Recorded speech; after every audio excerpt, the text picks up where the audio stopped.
Hello friends. The Zelda series is chock full of secrets, Easter eggs, and self-references, to the point at which fans are still constantly learning new things about these games, even decades after their release. So today, I thought it would be fun to look at a handful of secrets in one of my personal favorite Zelda titles, Twilight Princess. Let's hop into it.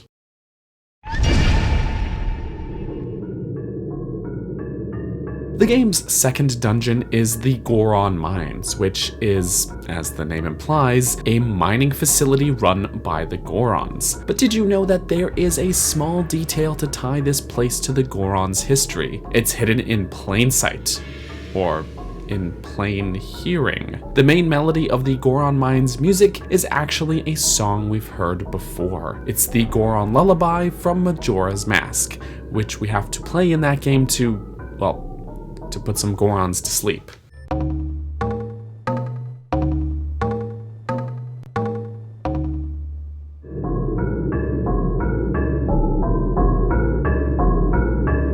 The version we hear in Goron Mines is sped up and more subtle, with an industrial sounding instrumentation, almost like the song is being played by someone tapping along the metal pipes that snake throughout the dungeon.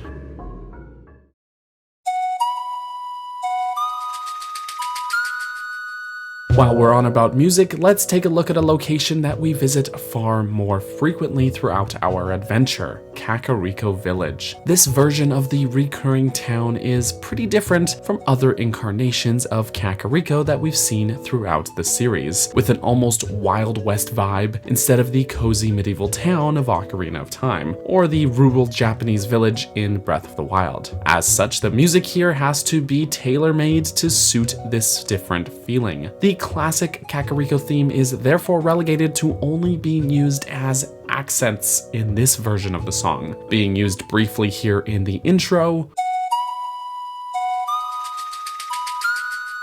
and fading in again at about the 1 minute and 25 second mark into the song.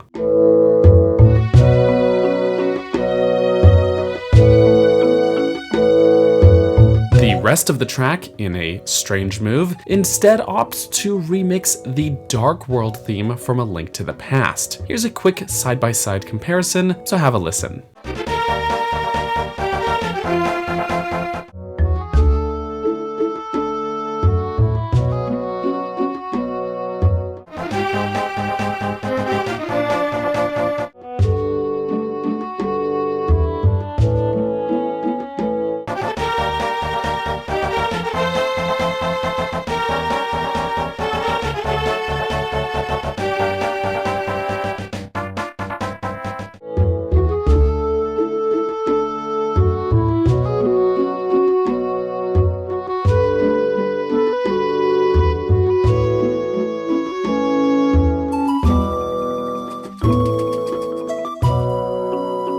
Obviously, the Kakariko version in Twilight Princess is slowed down and a lot less dramatic, so even though this may seem out of left field, the song actually works pretty darn well for this spaghetti western town. Okay, one last entry on this list about music. First, to bring you up to speed, in case you weren't aware, there's a recurring character who shows up to help Link throughout his adventure by teaching him sword techniques called the Hero's Shade. This spectral character is actually none other than the spirit of the Hero of Time, meaning that this is the ghost of the incarnation of Link that we played as in Ocarina of Time and Majora's Mask. In order to encounter him, we have to find these Howling Stones in wolf form and howl the songs that echo from the stone. Fittingly, 4 of these 7 are songs that the Hero of Time learned and used throughout his adventures back on the N64. These songs are the Song of Healing,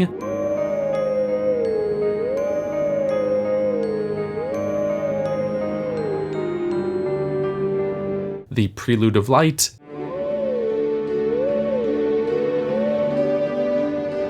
and the Requiem of Spirit.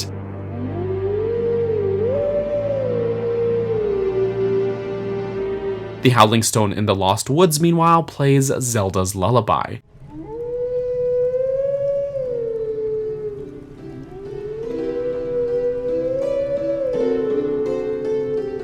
which does not call the heroes shade, but instead opens the way towards the sacred grove.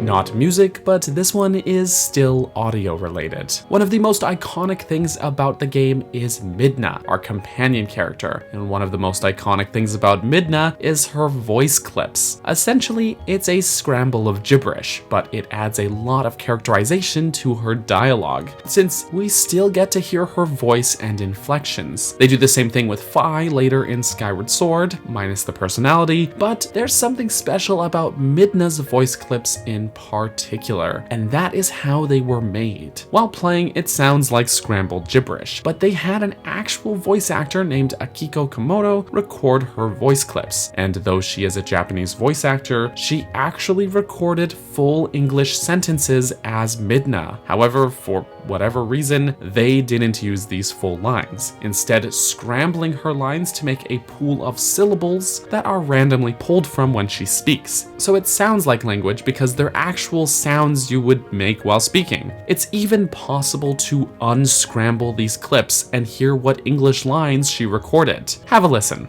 I guess you aren't stupid. I'll be watching. Have you made up your mind? Which one will it be? I'll take you there with my power. What do you think happened to those who try to rule with sacred magic? I have a request. Would you find a mirror? I'm guessing they ended up scrambling everything because it was easier and cheaper to do this than to record all of her lines for the entire game.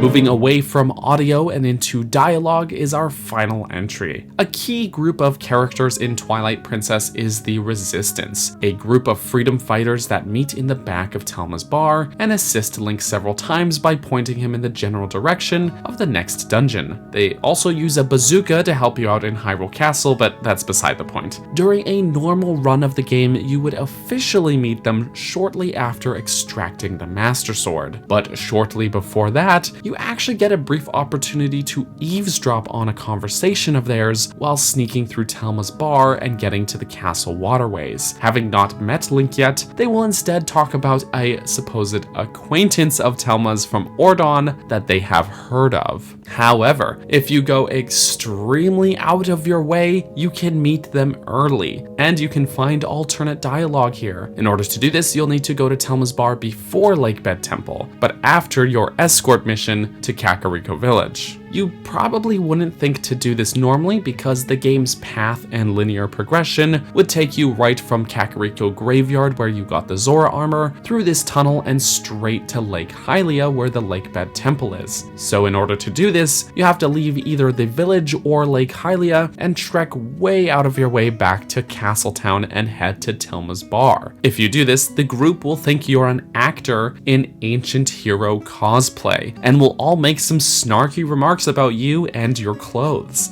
And then they'll get annoyed with you, with Ashy straight up telling you to not talk to her anymore, and Oru asking you politely to leave. Then later, when you have the chance to eavesdrop, rather than saying that they've heard of an acquaintance of Telma's from Ordon, they will say that the acquaintance of Telma's was that young man who came by here the other day, and then express regret about being so snarky. I heard that an acquaintance of Telma defeated the beast that had been attacking tourists on the bridge.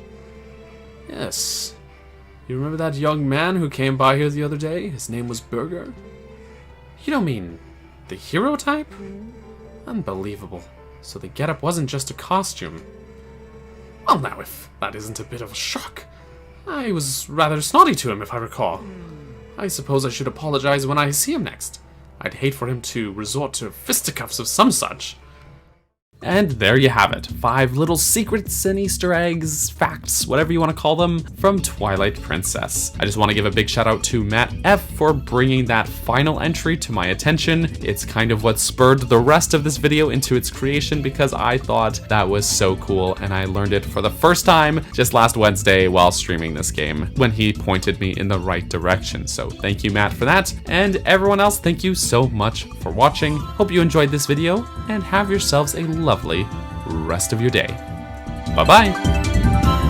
Thank you so much for watching this video. Before we end this off, I just wanted to take a moment to say thank you to my patrons and channel members, including, but not limited to, Greymage, Brenda, Tetra, Callie, Gail, Hailey and Wes, Justin, Clifford Longhead, Midnight Naomi, and Bunny. Thank you all so much for the support and for watching, and I will catch you all next time. Bye-bye!